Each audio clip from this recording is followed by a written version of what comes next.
Hola, buenos días todavía.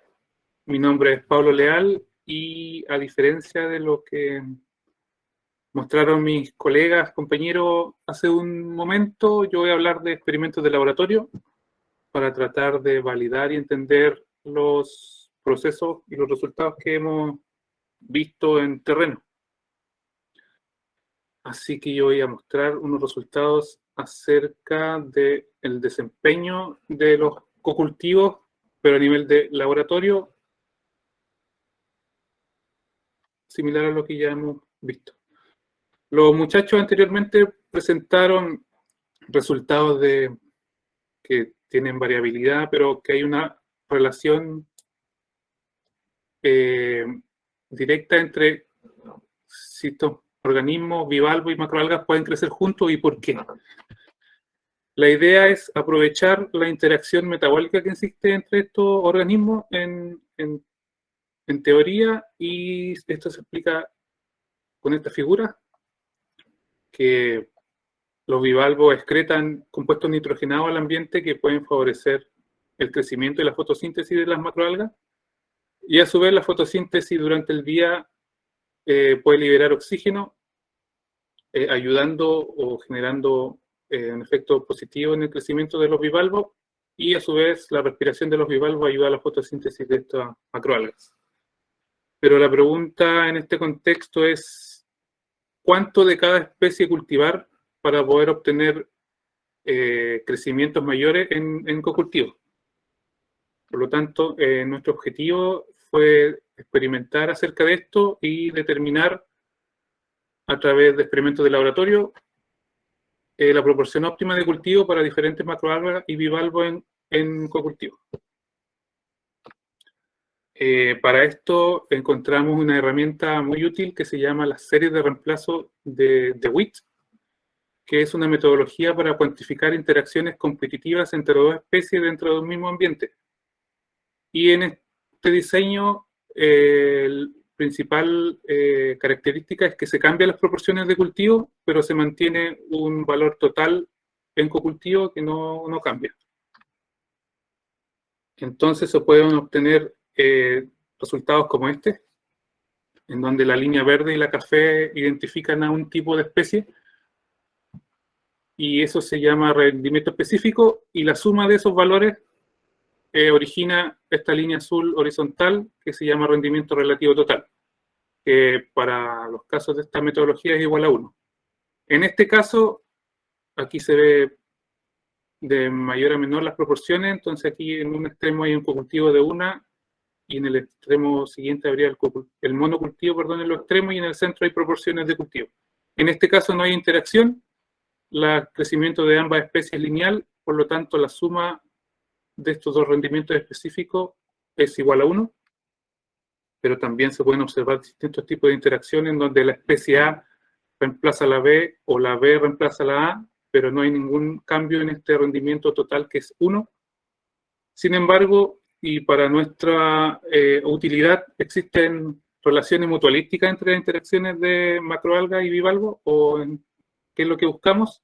En donde ambas especies se benefician al estar cocultivadas, generando un valor de RRT mayor a 1, que es lo que buscaríamos en este experimento, pero también pueden haber relaciones negativas en donde ambas especies generan efectos negativos a nivel mutuo. Entonces, en resumen, se pueden obtener o observar distintas interacciones que con un rendimiento relativo igual a 1, con uno menor a 1, pero el que nos interesa o que trataríamos de buscar es con un rendimiento relativo mayor a 1. Para esto, en el laboratorio implementamos un diseño que ocupamos 5 proporciones de cultivo. En los extremos están los monocultivos de cada especie, bivalvo y macroalga, y en el centro hay 3 proporciones. Que, por ejemplo, para que entiendan bien, el 1:1 es 50% de alga y 50% de bivalvo, y aquí es el doble de alga y aquí es el doble de bivalvo. A lo largo de ya 3 etapas hemos realizado 5 experimentos combinando Macrocystis, Chondracanthus, Sarcopeltis y agarofitón con Mytilus, Crassostreas en diferentes tiempos.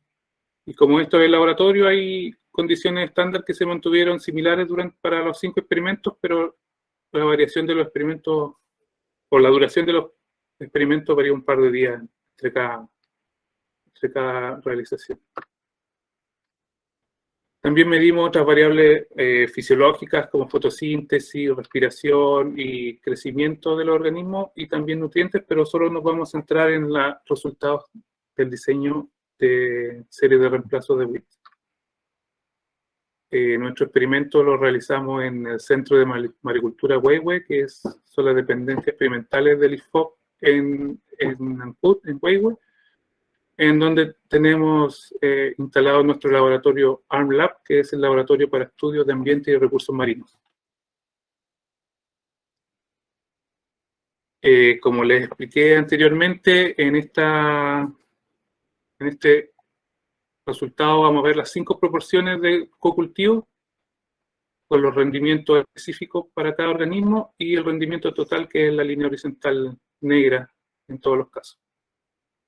Ya que estos son los 3 primeros experimentos de Macrocystis y Mytilus, Sarcopeltis y Crassostrea, y Chondracanthus y Mytilus, y esto lo medimos en el último día del experimento, pero solo quiero que se centren en estos cuadros rojos que indican que los cocultivos mostraron un valor de RRT mayor a 1, esto es significante estadísticamente, y se repite para las 3 combinaciones de macroalga y bivalvo.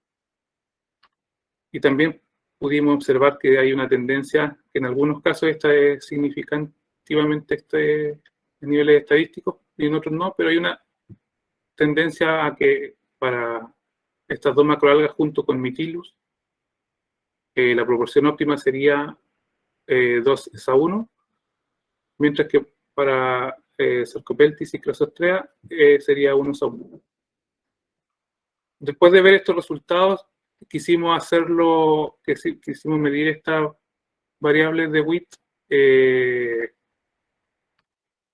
con más precisión, y lo hicimos a distintos días dentro del mismo experimento. Aquí hay días 6, 14, 24 y 30, y el método resulta ser consistente, y se observan también que en las proporciones de los cocultivos el rendimiento de ambas especies es mucho mayor que los respectivos monocultivos. Y aquí se mantiene una tendencia del óptimo en la proporción 1:1 para Sarcopeltis y Crassostrea. Lo mismo pasó con Agarofitón chilensis y Mytilus chilensis. Los cocultivos resultaron ser mucho mejores en términos de biomasa que los monocultivos, pero aquí también cambia la proporción óptima, que sería 2:1. Y el último experimento es Chondracanthus con Mytilus, y observamos los mismos resultados con cocultivos siendo mejores que los respectivos monocultivos durante todas las mediciones que hicimos. Y se mantiene la proporción óptima en 2:1.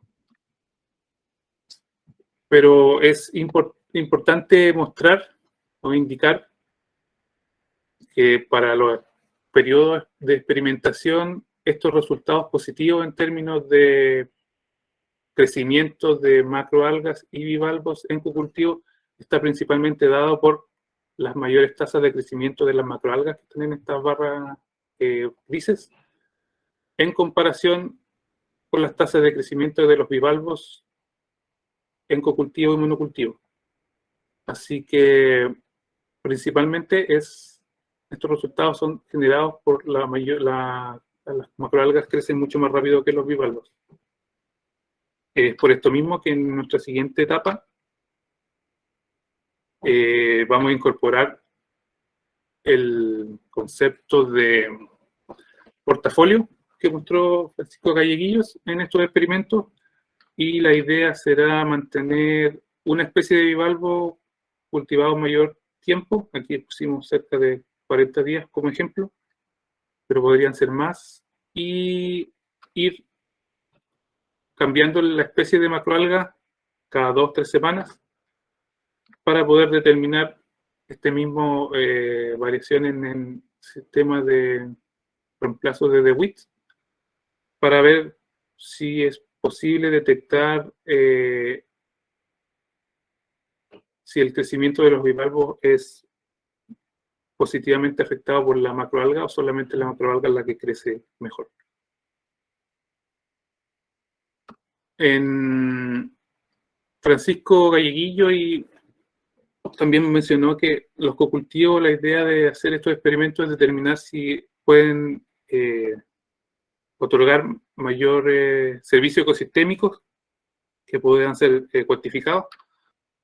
Y en paralelo estamos haciendo un proyecto Fondesit, que es para determinar si las macroalgas pueden generar protección para los bivalvos en términos de acidificación oceánica, ya que al principio les mostré que existe esta interacción entre macroalgas y bivalvos, donde hay excreción de nutrientes y respiración y fotosíntesis, pero en términos de acidificación oceánica, que es la incorporación del CO2 dentro del agua de mar, generando cambios químicos, y estos cambios químicos provocan que las condiciones ambientales locales sean negativas para la calcificación, que en general son disminución del pH y disminución de la disponibilidad de carbonatos para construir conchas.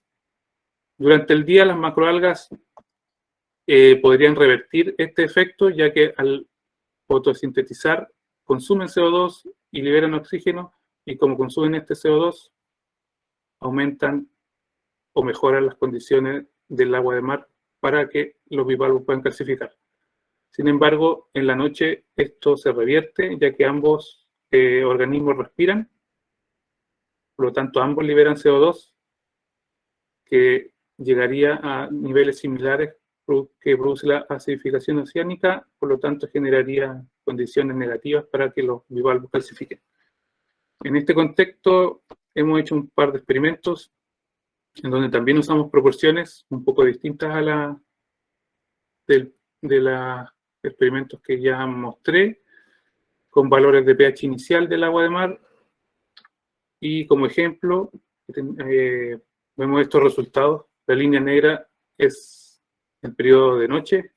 Estos experimentos duraban 24 horas en un ambiente cerrado sin intercambio de gases, y se puede observar que los bivalvos, a través de su metabolismo, la respiración, generan CO2 y mantienen el pH o lo bajan, dependiendo del valor inicial, a niveles mucho más bajos que los proyectados para acidificación oceánica, que es cercano a 7. En ambos casos la macroalga eleva el pH durante todo el periodo experimental por sobre el nivel 8, que es el nivel natural actual.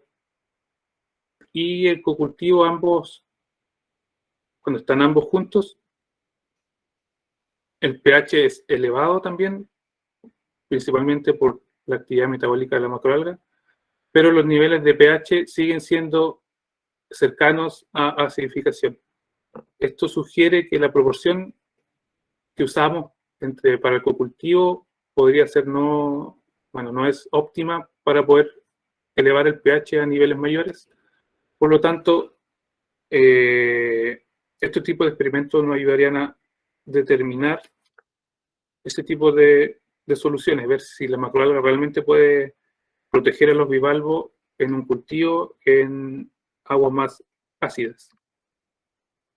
Y el fin último de estos experimentos que hemos mostrado los muchachos anteriormente, y esto del laboratorio, es poder otorgar un diseño o algo similar para poder implementar granjas marinas en donde podamos cultivar bivalvos y distintas especies de macroalgas para generar distintos servicios ecosistémicos como la mitigación de la acidificación oceánica, sumideros de nitrógeno y carbono, reparar ecosistemas, entre otros.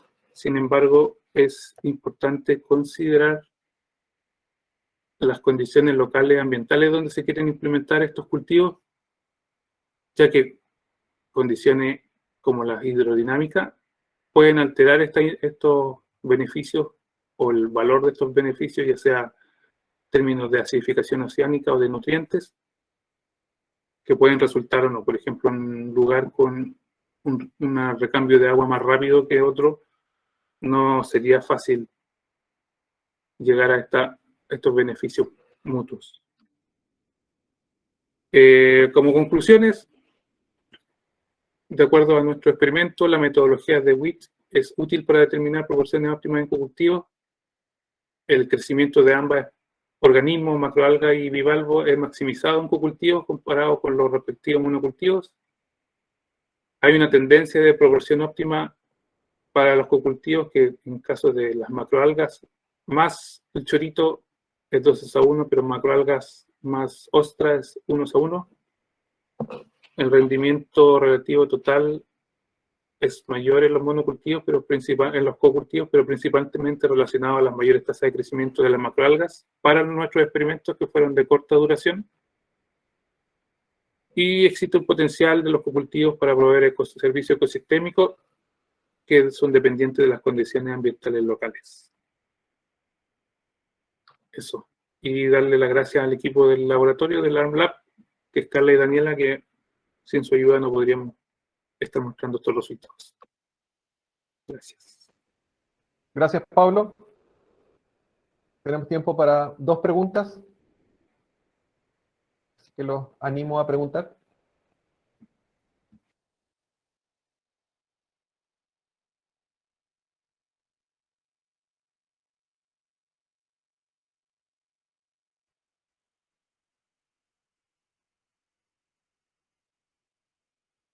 No hay preguntas en el chat para Pablo.